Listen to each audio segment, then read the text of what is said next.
I'm Ellen Byron and also Marie Rico. And today we also have Tori Edridge, author of the Ninja series. But wait, I'm sorry, I spaced Lily on Wong series. Lily Wong series. Uh-huh. Dennis Palumbo of the Daniel Rinaldi series, and Margot, I forgot which name this series that you're talking about. Patricia Stanley, am I right? Yeah. Yay me! I write the Joel Williams series and the Patricia Stanley series. Awesome. So while Anne is figuring out the mechanics from her end, which are a little wonky today, I'd love to know what inspired your series. So why don't we start with you, Dennis? Sure. I write Daniel Rinaldi thrillers, and there are 6 books in all, including the most recent, Panic Attack. Daniel Rinaldi is a psychologist and consultant with the Pittsburgh Police. He specializes in dealing with victims of violent crime, those who survived, let's say, a carjacking or a home invasion, but are still traumatized by the experience. He is very, very familiar with that trauma. Since years before the book series started, his wife were coming out of a restaurant and were mugged. She was killed. He survived. And he has so much survivor guilt that it tends to feed his mission to help others. And as he say, I was a victim of unearned luck, surviving that mugging, and I've been trying to earn it ever since. The character came to me because I'm a psychologist, and I'm like Daniel Rinaldi, born and raised in Pittsburgh, and a graduate of the University of Pittsburgh. So Wow. I sort of modeled him after me if I were brave and resourceful. Oh, very cool. That's funny. Margot, what about you? Well, actually, I have a background in higher education. So one night at the dinner table with my family, I was talking about some of the, I guess the best thing to call it is war stories of graduate school, graduate students, life on a university campus. And someone said to me, you should write a book about it. Really, I thought, well, yeah, you read crime fiction all the time. And so it all started there with the dinner table conversations. My 2 main characters, well, one of them, Dr. Joel Williams, is a professor of criminology. And he is also a former police officer. He teaches at a Pennsylvania campus. I am also from Pennsylvania, Dennis. Cool. Other side of the state, though, Eagles fan over here. Anyway, one of his students turned out to be Patricia Stanley, who stars in my other series. And it's interesting, and we can talk about this later, how characters decide what will happen to them, whatever you may want or not want. Oh, very interesting. Tori, you have a very fascinating background. It's what haven't you done? Maybe we should start there. Yeah. I have not jumped out of an airplane. Oh, that and I don't plan to. Oh, really? Because that completely stuns me, because I could totally see you doing that and doing like some kind of free fall aerobatic on your way down. I know, right? I got to tell you, all of my ninja friends, almost all of them swear by skydiving. So for those of you who don't know me, I have a martial arts background, just like my modern day ninja character, Lily Wong. And I studied Korean. I have a black belt in, Korean boxing and kickboxing, and I've trained in Brazilian jiu-jitsu and wushu, spear, and I hold a 5th degree black belt in Toshindo ninja martial arts. But before I got into all this craziness, what Ellen was referring to was I started out as an actor, singer, dancer on Broadway, television, and film, which is why Dennis and I have this 6th degree thing, because I was on the Love Boat as a Love Boat mermaid with Terry Hatcher. I don't think you wrote any of our. Oh, that's no. I had moved on and was on Welcome Back, Kotter by then. There you go. There you go. I also entered writing in screenwriting. But Lily Wong, where did she come from? It came out of a short story. I was writing it real quick, stream of consciousness. out came this character, and it ended up being a pivotal scene early on in The Ninja Daughter. And as soon as I wrote it, and when it was published in Suspense Magazine's Best of 2014, I knew it was going to be a novel. I had to do this as a novel, and I hoped it would become a series. But at that time, I was writing a different novel, which ironically enough was an early rendition of a Brazilian literary horror novel that's coming out in May called Wow. Dance Among the Flames. And so I was writing that. I was writing another novel that was set in Bali.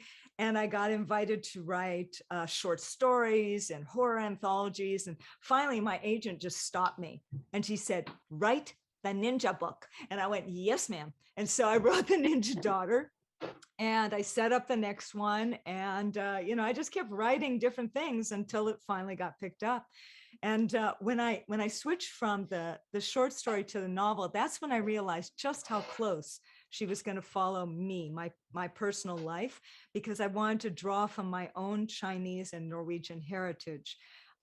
Because my mother is Chinese Hawaiian from Maui, and my father's Norwegian from North Dakota. They met and married in Japan. They had my sisters in Tokyo before they moved to Honolulu and had me. So Wow. I wanted to really dive into my Chinese and Norwegian heritage. I've lived in Los Angeles for over 35 years. I wanted to show my city in a new light, and I wanted to bust through the sensationalized hype of ninja and show the world that, you know what? We exist in modern day, and this is kind of what we're about. So yeah, that's where she came from. And it's I've read all these books, and they're just I just have to tell you all, they're great reads. You're all responsible for me staying up way too late this week. So thank you for that. Not, but I'm kidding, but it was great. There is already a question, and I also want to encourage everyone to put a question into the chat. And from Barbara, and it's a great question. When did you each know you wanted to be a writer, and why did you pick this area as the subject of your books? And I think we talked a little about the latter question, but we can also elaborate on it. But I'll combine my answers. Oh my gosh, I can't talk anymore. So I didn't set out to be a writer like Tori. I thought I was going to be an actress, and I went to college for that, and I went to Tulane in New Orleans, which is what inspired me to write about Cajun country, because I really fell in love with it when I was there. But I am of a mixed background. My dad was Jewish. My mom is actually Italian, born in Italy. So the Catering Hall series reflects that out of New York, and cousins ran catering halls. So it's very much my family, in a way, my family story. I always wrote, but I never thought of it as a career. But then I joined Actors Equity, and all of a sudden I couldn't do non-union jobs anymore, and I was super bored. So I wrote a play that I thought my friends and I could do. And a theater, actually, I sent it to a theater hoping to get an audition. I never got an audition, but they wanted to do a reading of the play, and I cast all my friends in it, and they all sucked playing themselves, which was a bit of a revelation. But that kind of launched my theater career, and then I playwriting, and I was surviving doing magazine articles, entertainment journalist. I have some great stories about that. I also worked as a cater waiter for Martha Stewart. So I did Two Truths and a Lie, and two of my truths are that Shirley MacLaine gave me brandy for my cramps, which she did, and when I interviewed her in her apartment, and I had terrible cramps. And then I once bartendered with Paul Newman, which was interesting because I'd actually auditioned for him when I was 14 for a movie. So that's a little about me. And so I think I always wanted to write, but didn't really commit to it till that period of not having anything else to do. And then I found that this is really what my calling was meant to be. Margot, what about you? Well, in that, you and I have everything in common, because I always loved writing. And I got my first real encouragement for it from my 6th grade teacher. We were all assigned to write a short story. And I wrote my story like everybody else. And she just said all these things about it. And I had never really thought of myself as a writer until what she said. and probably that also motivated my getting into education because teachers have so much impact. Oh, yeah. At any rate, so Yeah. I wrote that story. I wrote a couple of other mercifully forgotten things like poems and things like that. And a couple of carefully well hidden and thank God for it short stories. And then I went on for a while and did higher education and got into the field of educating educators. I'm a teacher educator, but literacy and other things. Language is my academic background as well. So I did that for a number of years. And I also enjoyed writing, but just as a sort of a side thing I did until that fateful dinner conversation. And I realized I actually could do this and wanted to do this. And I have been very, very fortunate since then to have the support of some very dear friends who've encouraged me all the way. And also to echo your thanks to Anne at Book Carnival for supporting what I'm doing as well. But yeah, writing was always in my background, but it never pushed its way to the front until about 08. You know what? I'm also going to give a shout out. I know Gail here is a former librarian, and I have to say that librarians were key to I've been an avid reader since I was a kid, and some of my, sorry, that's a phone I don't. Oh, that's my daughter calling. Jer, can you get it? Eliza. I don't know how to turn off my phone, Jerry. And in a year and a half of Zooms, I have not figured that out. So so forgive me. But I have one of my early memories was going to our local library every summer and doing the summer reading list. Me too. Love the library. Okay, so thank you for that to librarians and teachers. You are really responsible in creating the readers of the world. Tori, what about you? When did you know you were going to be a writer? Oh, goodness. I always enjoyed writing when I was even in high school, but I caught the bug early on to head for Broadway. So I pretty much knew that was my route when I was 16. And that's why I went to Northwestern. It was for theater. And I left after a year. I went to New York and I did some Broadway musicals. What did you do? Tell us what you did. Oh, let's see. I was in The Little Prince and the Aviator with Michael York. I toured in a pre-Broadway tour with the late great Anthony Quinn for Zorba, and I was in the original First National Company of Cats. Ooh. And that was in 1984. Yeah, I was one. I was such a good dancer for a toddler. Yeah, so it was that, and then I left that to come out west, and that's where I ended up on the Love Boat, and I did some other television series and motion capture for Final Fantasy, sang with Brian Wilson, and almost went on the world tour with Michael Jackson in 85. Oh, wow. I was actually hired. I was hired as a backup singer, me and these three guys. And 2 days later, I get a call from them saying, we're so sorry, but Sheryl Crow and her singing group, she was doing backup singing, so they become available for the tour. And so we're going to go with them. So sorry, we hired you, but you're not hired anymore. Oh, so wow. I lost out on that tour because of Sheryl Crow. I got a bone to pick with her, not really, because otherwise I probably would have broken up with my husband. I wouldn't have these two wonderful sons and this beautiful granddaughter. So it all worked out. But yeah. So somewhere in here, like I said, married said husband, had said children, and he switched from real estate into producing. He also used to be an actor, and we got this influx of screenplays, and I was a voracious reader. And the kids were really little. And so I started being his reader. And so I read so many screenplays and teleplays that I finally got an idea for one and had to write it. And that screenplay ended up getting a semi-finalist nod for the Academy Nicole Fellowship. And go figure. And I wrote a couple other screenplays. None of them got produced, but everybody who read the stuff that I wrote said, oh my God, the language, you've got to write novels. So I took that semi-finalist one, and I expanded it into a novel, and I love the process. I love the book. But I didn't want to do the business of writing at that time. I didn't really know what that business was. I just knew I didn't want to do it then because I wanted to raise my sons, and I'm a very immersive person. I was still doing projects, performing projects if people asked, but I really wanted to raise my sons. And I had just discovered the martial arts, and I had no idea it was going to become a 2-decade obsession and end with me becoming a ninja. And so it wasn't for another 13 years that drive to write another novel just kept pulling me back. And I started writing a different book, and I thought, no, I better check out what's hiding out in my closet.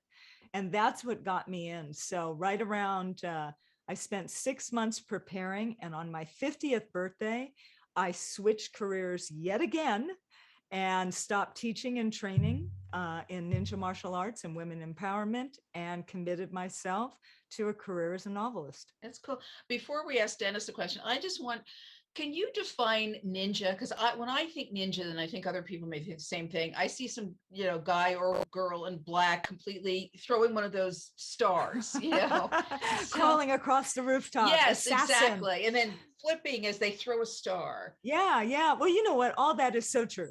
We've been around since feudal Japan. And there are different lineages, 9 different lineages passed down through a single grandmaster onto another grandmaster, taught to a whole bunch of people, whole bunch of practitioners of ninja martial arts. So many teachers, so many schools have sprouted from there. And there must be thousands, possibly tens of thousands of martial artists who are practicing ninja arts in the world. And so when I say ninja, I'm talking about martial practitioners who are dedicating themselves to the ninja arts and this path. And for me personally, that also includes the path to Tatsujin, which is a self-actualized person, which is a pretty lofty goal, but the ninja arts have a whole spiritual and esoteric component that's linked back into China and Tendai Buddhism. This is a very long question. Okay, but never there mind. You go. It's Okay, a thing. It's got a thing. Got it. Okay, so Dennis, your path is so interesting because you're such a successful screenwriter and television writer, and then you went into psychotherapy. Am I right in that, to say psychotherapy, to be specific about it? And then you started the series. Can you talk a little about, to add the original question, when did you know you wanted to be a writer? Well, I've always loved reading. I've been a voracious reader since I was a kid. I was one of those guys where after I went to bed, I had the blanket over my head with a flashlight and reading The Adventures of Robin Hood or whatever. When I was 10, I had the mumps, and my father brought me The Adventures of Sherlock Holmes. And that was like a light bulb went off in my head because I loved it. And I wanted to write mysteries, and I wanted to create a mystery character. But by the time I was ready to go to college, I was the first in my family to go to college. And so in my Catholic family, your options were to become a doctor, a lawyer, or an engineer. And a fallback was being a priest, but that was not what happened. So as a result, I ended up in engineering school at Pitt. And I didn't know till I really got involved in it, there's apparently math involved. And this was not good for me. And so as a result, I switched to writing, and I worked in advertising for a while. And then my first wife and I came out to LA in the classic way to break into show business. And I was very lucky. I worked really, really hard. I was so desperate to have people to read my scripts. I was writing a lot of spec scripts. And so I became a comic at the Okay, I'm on a call. Jennifer, can you mute? Mute your mic? Thanks. Sorry. Hope your call's okay. I was saying, I became a regular at the Comedy Store and was a terrible stand-up comic, but I had good material. And so I was hoping people would see me. And so as a result, I ended up on Welcome Back, Kotter. And after 2 or 3 other sitcom series, I wrote My Favorite Year with Peter O'Toole, which I'm very, very excited about. He was great. I wrote it for him. I wrote a couple. I got to tell you, that's one of my all-time favorite films. Oh, Me Tori. and my husband, we love that film. I cannot believe you co-wrote that screenplay. I know. Did you write it with Peter O'Toole, or did you write it on your own? No, I wrote it on my own. The initial story and screenplay were from me. And then I went off to do another project that did not happen, though it was for Robert Redford's company. I have great Redford stories, but I don't. Oh, wow. And so I ended up with sole story credit and co-screenplay credit. But I had written it for Peter O'Toole, who nobody wanted, by the way. Wow. Yeah, Okay. no, Wow. everybody wanted. I'm sorry. Let me just ask real quick. Can you hear my husband talking in the other room? Can you No. hear that? No. I Okay, can't. go on. So go back, and I would ask that you tell us at least one Peter O'Toole story. But go on. Okay. Anyway, nobody wanted Peter O'Toole. And so they wanted Michael Caine. This is when was at Fox. And then Michael Caine didn't want to do it. So they went to Albert Finney.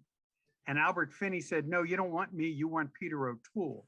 But see, Peter O'Toole could not, as they say in the business, move the needle. This was years and years after Lawrence of Arabia. Nobody cared about Peter O'Toole anymore. And then he got nominated as Best Actor for a film called The Stuntman. And he was bankrupt about 3 months. And so they went to him, but the film went into turnaround, left, and did not actually happen until 4 years later when it was over at MGM. And it was an incredibly difficult process for reasons anyone who's ever written a screenplay that's been produced can tell you. From Mel Brooks on down, it was brutal. But I'm very proud of how the film ended up, and that Peter O'Toole, toward the end of his life, said it was the only movie that he ever wanted to reprise his role and play again, Alan Swan. So I was very, very pleased. Anyway, I was in movies for about 4 or 5 or 6 years after that. I wrote 2 or 3 other movies, K9 with Jim Belushi, Whitewater Summer with Kevin Bacon. There were a couple others. They all blur together. But my marriage ended and I went into therapy and fell in love with the process and went back to grad school and took 6.5 years, but I got my degree and became a licensed clinician and decided at that moment to retire from show business, become a therapist, which I've been in private practice for the last 30 years. And about 11 or 12 years ago, I started thinking about the thing I thought about when I was 10. I wanted to write a series character. And I've always loved mysteries. Even the week I was hired on Welcome Back, Kotter was the same week my first mystery short story sold to Ellery Queen's Mystery Magazine. Oh, wow. Always writing short stories. And so finally, I decided to write this novel, the first one, Mirror Image. And the hero was going to be, as I say, a version of me, you know, Pittsburgh, born and raised, psychologist, first one in his family to go to college and wear a tie and have a profession. And I had spent 5 years working with Robert Stollerow, the world's leading expert on trauma. And so I thought, I know a lot about trauma, and that would make my character unique, that he would treat traumatized victims of crime, people who had PTSD symptoms that we're all pretty familiar with. And so to make him stand out also and make him a little bit different from me, he's also a former amateur boxer. And so I put these two elements together, which is humanistic, you know, touchy-feely therapist guy who was also a former boxer. And so he's very quick to anger. He's very guilt-ridden because his wife died and he didn't. And in his role as a police consultant, the cops don't like him very much because the more involved in investigations he becomes, the better known he ends up being a talking head on CNN. I mean, all this stuff. And so I pride myself on the fact that because of my background in screenwriting, the books move very quickly. They move really fast. They have a lot of incident in it. Mhm. But I also try to make the writing as lyrical as I can so that Pittsburgh itself becomes a character in the books.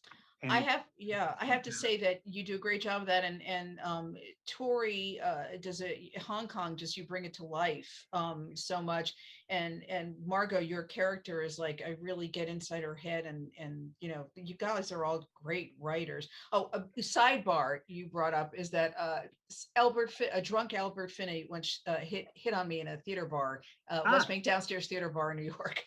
Back in the 80s. Do you want a Peter O'Toole story? I'll tell Yes. you real quickly. Richard Harris and Peter O'Toole were in a Shakespearean play together. I forget which one, in London. And they were both across the street at a bar getting drunk. And so the stage manager finally, when it was Harris's cue, ran into the bar, got Richard Harris and said, "Come on." So Harris goes out of the wings onto the stage, promptly trips, and goes all the way down to the footlights. And a woman sitting in the first row said, "My God, the man's drunk." And Harris gets up on one elbow and says, "Wait till you see O'Toole." That's fantastic. British art actors are Ellen, what? What were you going to say, Ellen, Mark? Go ahead. how did you know you wanted to be a writer? Tell us your story. Well, you know, I grew up in, I mean, I told a little bit how I kind of fell into it. And like everyone else, I always wrote. And my dad was a madman. I mean, literally, when I saw the series, I was like, oh my God, this is my life.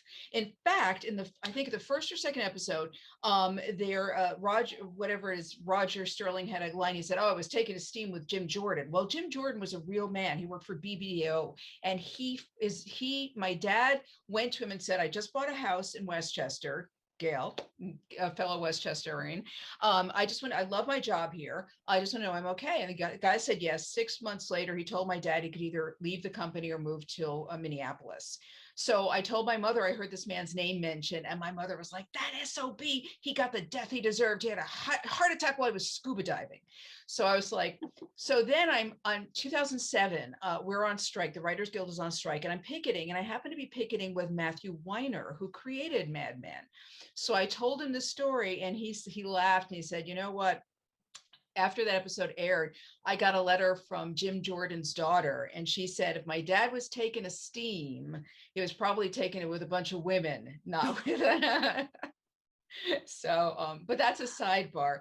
But writing, you know, if there's a gene for writing, I think my brothers are both writers. I'm a writer. And, you know, it's like I became like, once I started writing, I couldn't not write. You know, I once heard Erlene Fowler, who was a great cozy writer. I heard her speak. He said, "Well, I'm retired." And I'm like, how do you do that? I can't imagine, you know, without life writing. And once I started writing the plays and getting it all out of me, it just kept coming. Not easily sometimes, like right now, but thanks for asking, Margot. There's another question from Barbara, and then from Gail has a great question, but let me ask you this, because I think people are often interested in our processes. I'm an outliner. And for me, it comes from being, I was more freeform when I wrote my plays, although I always had points to go to, or though sometimes I went in completely different directions, much more of a pantser for that. But for books, I found myself to be a very thorough outliner, but I call it a fluid outline because I allow room. It changes, you know, chapters change, new characters will introduce themselves. But the bones of it are often very much the same. What about you guys? Tori, what about you? I am also a fluid outliner because like you, Dennis, I started in writing screenplays. And when I was doing that, you know, it was the 3x5 cards. You know, there was the, 30 pages to get it set up, the 60 pages, big middle, the 30 pages at the end, you know, it's got to keep going, pace, pace, pace. So I write in a 4-act outline. with the second and third act being the big middle. And every one of them has, kind of an exciting start, a midpoint, turn it around, and a climactic thing at the end. And because I have that for 4 acts, it keeps the pacing going, and it keeps things happening. And that's really important for me because the Lily Wong series is equal parts action thriller, mystery intrigue, and cultural family dynamics, which is really unusual for this kind of genre. I'm actually blending genre. So to keep that pace, that's what I do. So I start with a premise, an idea, a setting. What usually happens is a lot of research until I find the spark of, if I don't know already, what it is I want to really latch onto. Out of that research usually comes characters that start to appear and plots. And then I go for a hike. I dictate, I come up with a story, I write it down. Maybe I go for another hike. I fill in all that kind of stuff that turns it from a short story into a novel. And then I put it in Scrivener, chapter by chapter summaries. And when I have all of that set, then I start writing. Now, once I start doing that, characters come up with ideas, chapters get thrown out, new chapters get thrown in, things get moved around, but at least I have a clear direction and an idea of where I'm going and pacing built in there to keep it moving along. So very good. By the way, I'm saying, Gail, I could never work with index cards. First of all, I can't read my own handwriting. So, and there's some, I'll come to you, Dennis and Margot shortly, but along those lines, Barbara's asking, do you start on page 1 and go through till the end, or do you write scenes and then tie them together? I think our process is, I'll start with like a log line, which is basically a paragraph, then I'll blow it out into synopsis, and then I will start breaking it down chapter by chapter. And I need to know where I'm a person, I need to know where I'm going. But it works for the cozy genre because there's really kind of a specific structure to it. I wrote finally my first standalone, and it took me much longer than anything else. And I'm really stuck coming up with another one because I'm trying, I'm kind of married to a structure that it's hard to break from. So Dennis and Margot, why don't you talk about your processes and see if we answer this question, and then Tori, we can go back to you if we haven't answered it. So Sure. Dennis, as a screenwriter, do you carry that in? Because some of us, there's some who are former screenwriters or TV writers, don't want to write it with an outline because they're breaking from what we've had to do for our entire careers. That's me. A TV and film writer, I despised outlines. I hated having to write treatments, anything, because I write to find out what I'm writing. Mm-hmm. In my Rinaldi novels, I am an absolute from page 1 pantser. Wow. In other words, like beginning of Panic Attack. It's told in the first person. So Daniel says, on a bitterly cold afternoon in November, I was one of 20,000 witnesses to a murder. I liked the sentence. I had no idea what it meant. I didn't know what the next sentence after that would be. In every book, the first book I ever wrote, Mirror Image, the first sentence is, shame is a deep well. I didn't know what was going to be talked about. I knew he was going to be in a therapy session, but I didn't know what. I am a total pantser. And there is a real negative to that. I spend a lot of time rewriting. I spend a lot of time going down roads and forgetting, like, hey, I said he had a gun. Where did he get a gun? Or how did he end up in Detroit? I've never, so I begin at the beginning and just write until I get to the end. And then I read the first draft and see what I have. And usually it is a tangled mess. And then I just go in and start fixing. I'd much rather write than think. That's interesting, because for me, as someone, I'm not going to do it again. I have come to think of my outlines because people are as a first draft. So my outline is my first draft. And someone else said, well, she thinks of it as notes for a book. So that's another way to think of them. Margot, what about you? Well, I am a fluid outliner. I think that comes from my academic background. When you write nonfiction, you're writing an academic paper, there's a very specific structure to it. You start with this and you move to that, and you outline your work and you put your results in and so on. And so I think I carried that to my fiction writing. But I learned to be a fluid outliner because what happens with me is characters start talking to me. And I'll write an outline and a character will say, no, that's not what happened. I'll write myself into a corner and a character will say, you didn't listen to me. If you listened to me, I would have told you this is how it happened. So I do find that I have to be fluid. And in fact, being fluid has allowed my characters to talk to me even more. And if you want to call those the voices in my head, that's okay with me. My stories actually usually begin with me seeing this character and bringing this person calling my attention.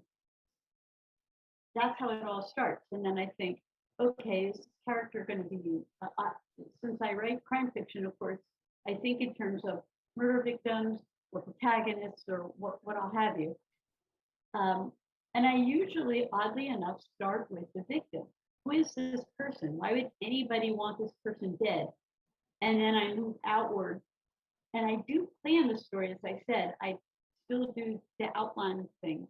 But it's a much more general outline than it used to be. Because I am learning some of the benefits of a little bit of pantsing once in a while. Because every once in a while, a story just works out better once you allow the process to take hold. So I am a big believer in messy, steamy, ugly first drafts. And then you go back, even though they're outlined, you go back and you fix it and you organize it and you pull in characters or put out characters, whatever it is that needs to get done. And my process would actually not be possible. I want to take a moment and thank my wonderful, priceless beta readers, without whom no one would ever see a word that I wrote. There have to be people in your life, I think, whom you trust to read your work and be honest with you about it. And editors are great, they are necessary, but your beta readers, they're the ones who will say, this story isn't going to work from the outset. Or this story is amazing. You just need to do this, this, this. Those people who are willing to take that trouble, they are wonderful.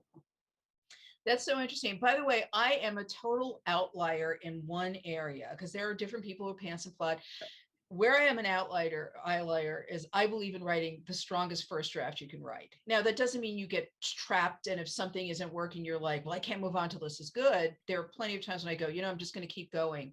But I think that is the result of my TV background, where they will literally hire you if you are a strong first draft writer, because no one, especially in sitcoms, has the time to take. Once you're in production, if those scripts aren't strong, you're screwed, and you're there all night and weekends. It's so interesting that you say this, Ellen, because I apparently write very much the way you do. And I do it for series and I do it for standalones. Yeah. So, my novel coming out in May, Dance Among the Flames, that's a standalone. I wrote a dystopian thriller that I had to put away for a little bit because now isn't the time for that. Yeah. And no matter what I'm doing, it's still with the same process that you are also talking about. And for me, it's creative right from the start. I mean, to me, that's exhilarating. And that's when I discover, what is this story? Who are these characters? Oh my gosh. But when I start writing, and yes, I do write in order. Me too. When I start writing, I am, really thinking about the quality of those sentences, the cadence, the paragraphs. So my first draft, and I do tend to go back and kind of edit things as I, kind of go along. So that first draft is pretty darn clean. I'm the same way. I write very strong first drafts because I've been writing 40 years. And so even though I'm a pantser, I'm automatically structuring while I'm writing. I'm not even consciously aware of it, but I really go down too many wrong alleys. And certainly in terms of the prose itself, I've been writing prose since I'm 17. And so I'm very cold. I mean, I kind of know when it's good and know when it isn't. And I bet you're fast. I'm very fast. See, I am really television slow. and film, I had to be fast. Yes. See, But I'm really, really slow. So I I'm cannot fast, fast, afford, fast. I can't Yeah. afford to go down this road and then go, oh, darn, that's not the right way, because it will have taken 4 months Yeah. out of Well, my see, writing that's life. the thing about being a pantser. My Yeah. working is incredibly efficient. I don't recommend it to anyone except someone like me who loves typing those words. Or Well, you know, Stephen King. yes. I don't care I if do. it go I- all over the place. I'll I come. do find that a lot of writers are, and Margot speaks for a lot of other writers, and I think it's a sense of freedom. It's like if you give yourself permission to write, like not to worry about that first draft, it's freeing, and you don't get blocked. And I think for me, I'm just so push, I have deadlines. I think it's because of my experience that I'm, but sometimes it comes back to haunt you. Yeah. So And it's interesting because go ahead. Sorry, Margot. even though just getting it all out on paper is freeing, I still find myself, and you mentioned this too, Tori, I catch myself if I write, for example, a sentence that's not standard grammatical and isn't dialogue, or if I find that I've got a paragraph that's all jumbled up, I still stop and I'll say, wait, this Yeah. makes no sense. And then I will go back and fix it. Oh, okay, he says this, and she says that, and then this happens. Now I move on to the next. I guess Ah.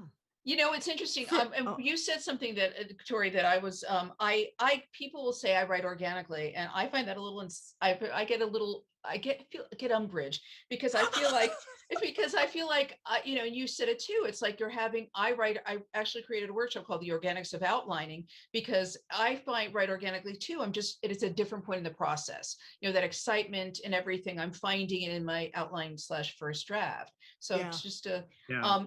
Yeah, I it's looked kind at of it like first working draft. from the Yeah. inside, and it just gets like yeah, outside That's like right. this. That's It's right. just a different creative yeah. process. And Margaret, when I was talking about like really, I can't just like, the words don't just flow out for me, I wish they did. And I'm hoping that at some point in my career that happens, but it may just be me, where, I spend so much time, even right from the beginning, looking for the musicality of the language and the cadence, and finding that perfect way to be able to be evocative and brief. That's something Yes. that I really enjoy. And so I'm hoping, that when I'm on my 20th novel or something like that, that it's just like, yeah, baby. But, right at the moment, not quite. You know what? I'm going to switch us over. We've got about 10 minutes left, so I'm going to switch us over to questions.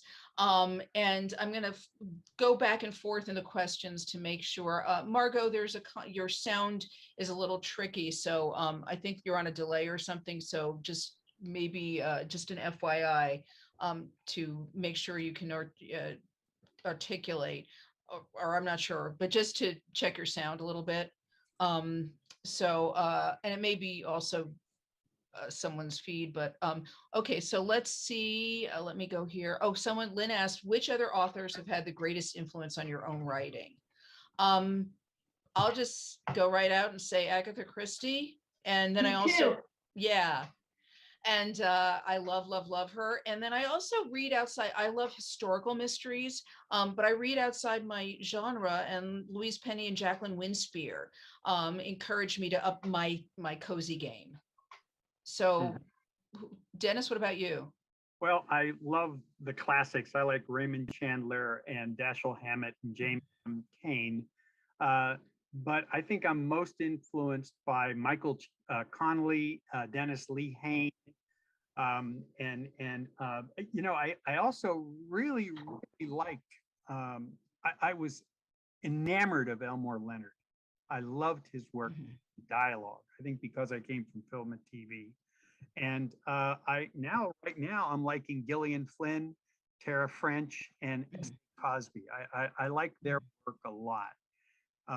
As Panic Attack becomes a little more socially conscious, it's a book more relevant than most of the books I've written. I'm beginning to lean toward writers who go into some depth about what's going on in the world, and any writer that creates well-written, well-drawn characters.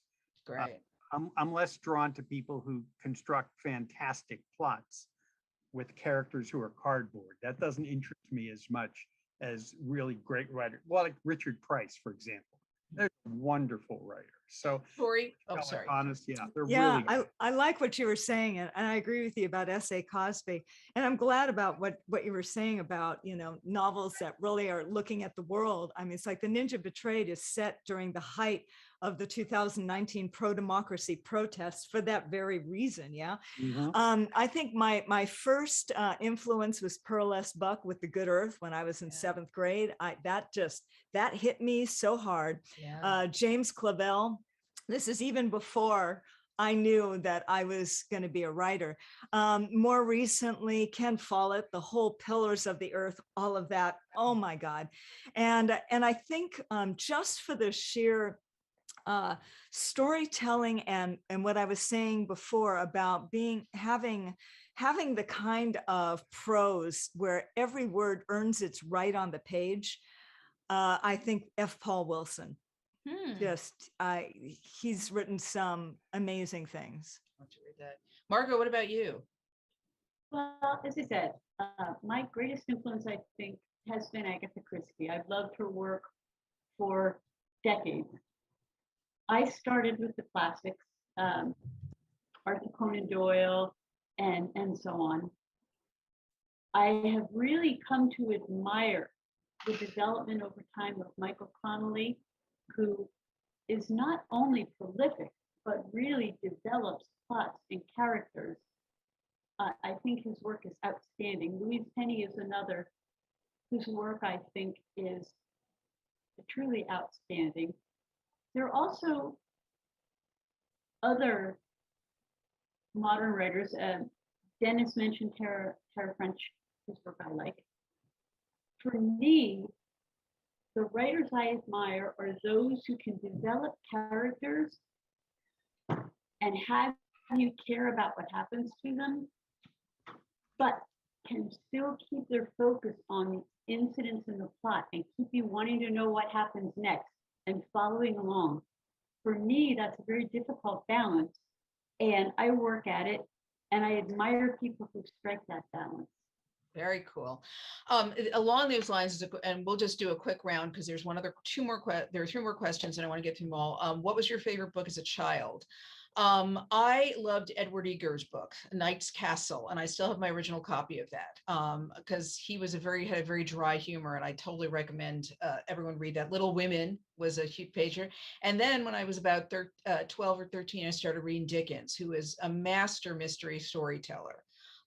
His books they are mysteries, all of them in their own way. If they're not murder mysteries, they're mysteries. Lightning round. Tori, what about you? Wait, Pearl S. Buck, The Good Pearl Earth. S. Buck, yes. Absolutely. Dennis? Mine was when I was a little kid, The Adventures of Robin Hood illustrated, and then The Adventures of Sherlock Holmes from the Scholastic edition. Oh, great. Margot? We started out with Frances Hodgson Burnett, moving on to Nancy Drew, and from thence to Arthur Conan Doyle and Agatha Christie. Ah, yes. I started reading Agatha when I was like 14, and yes, I was a Nancy Drew reader.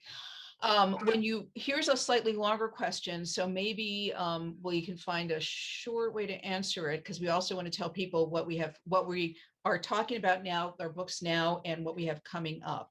When you write a series, things evolve and change. How do you keep track of people and events from past books? Have you ever included something in an early book that you had to correct or eliminate in a later book? I will say that I've introduced characters, and now I know I do this in a first book, who may fall into the background in future books because they go on, as we say, the back burner. And then I either bring them back to life because they fit well into a story, or they're just color. Anyone else? Ditto. I would say exactly the same thing. I introduced some characters in the earlier books. They kind of fade into the background. Often they get married off or something like that. And then, 4 books later, their husbands got killed, so they're back in the life of the book. Great. Tori? I write in Scrivener, so it's really helpful. So that when I start the next book, I import a whole bunch of stuff into the next book's Wow. information, and with that are all the character sketches, so I can keep track of things and I can find them really easily.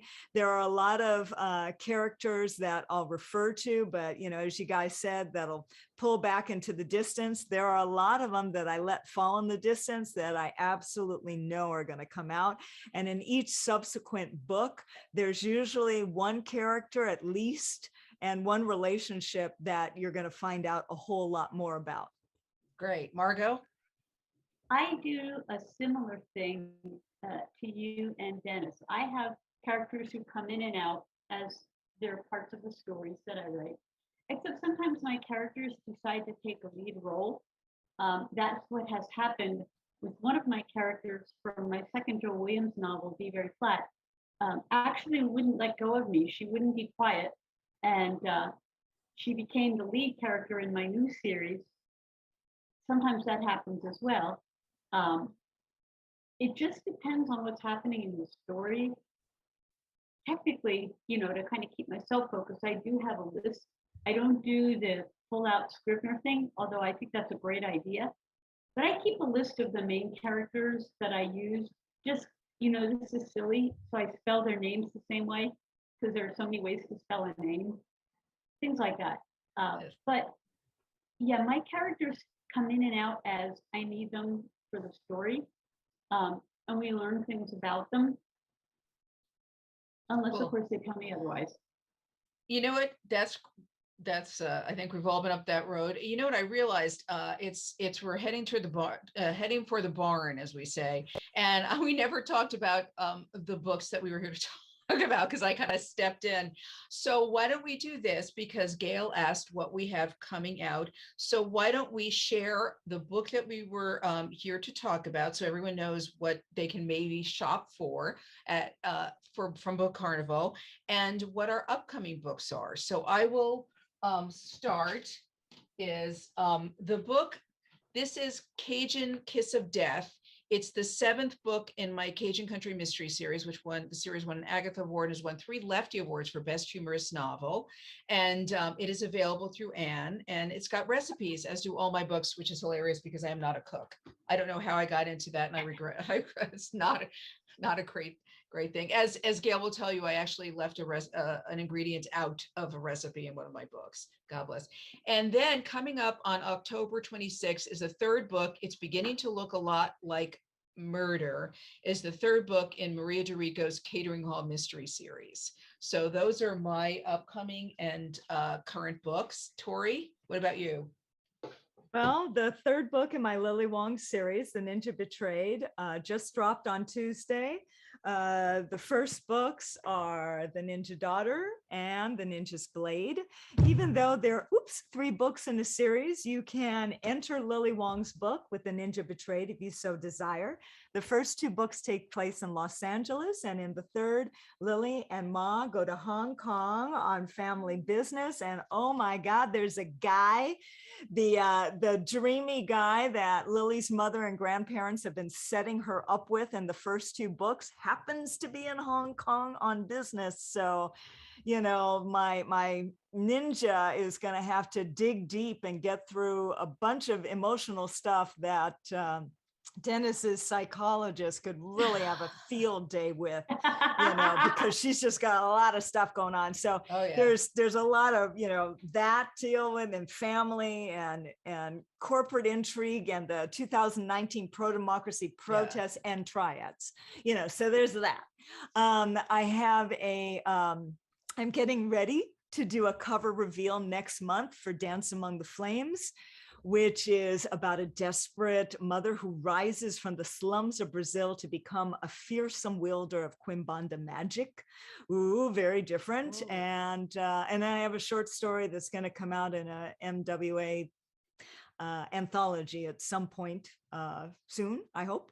So right now, what am I doing? I'm researching for the 4th Lily Wong novel. Great. Dennis, what about you? Well, the book that just came out last week is Panic Attack. I don't know if people can see the cover.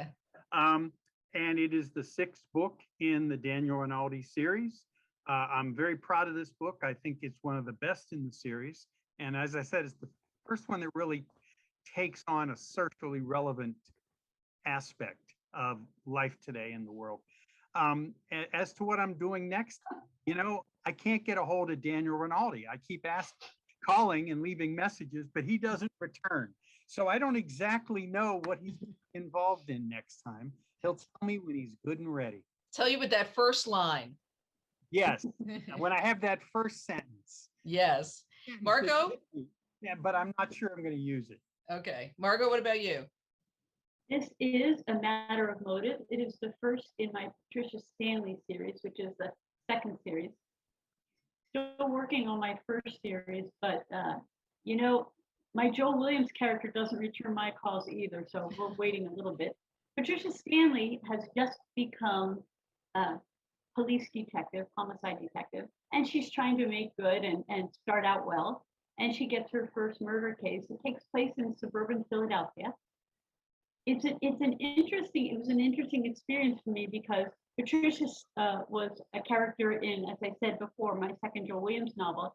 And it's been interesting to sort of follow how she's coping, not just with starting her new job and doing well, but her previous partner was murdered. And she's still dealing with the fallout. And I've been thinking about that, Dennis, knowing that your focus is people who've dealt with trauma. Yeah. Because she's dealing with trauma in her own way and she's getting help. And that process is actually interesting to me too. So A Matter of Motive focuses not just on her development, starting out to be a homicide detective, but also the family of the victim, who is a successful advertising company executive. So there's some corporate backroom shenanigans that take place and some sort of intrigue there. There's also family surprises that come up because we find some things about the victim that we didn't know before. And there's also the process of how do police detectives work on these cases and deal with them and also put them aside so they can have home lives. Yeah. Because sometimes the trauma is pretty intense. Now, what's coming up, I've got a novella that I'm finishing now, which will hopefully be out early next year. It is tentatively called Streets of Gold, and it stars 15-year-old Stacey McKinney, who has run away from home for a very good reason and happens to witness the aftermath of a murder. So the two people responsible know that she witnessed it. So she's sort of on the run and on the streets. It's turning out to be a novella because, and this is something we don't have really time to talk about, but at some point I'd love to. How do you decide enough is enough for a story? A novella was the right length for Stacey's story, but she won't let me go until I finish it. So then we'll find out what happens next, Patricia. Very, very cool. And yes, we'll have to save that for another topic or another session. You guys, this has been so great. Thank you so much. First of all, thank you to those of you who came. We're so grateful for you to you for spending your Saturday with us, a portion of your Saturday. Again, the authors are Tori Edridge, Dennis Palumbo, Margot Kinberg, and Ellen Byron / Marie DeRico. We hope you will do your mystery reading and buying from Book Carnival, the wonderful Anne Saller. And thank you so much, Anne. Yay. I don't know if Anne could, I assume you could hear us. Thank you all. Very grateful. Thank you for having me. Yay. Thanks very much. Take care. It's been a pleasure. It really Bye. has. Bye.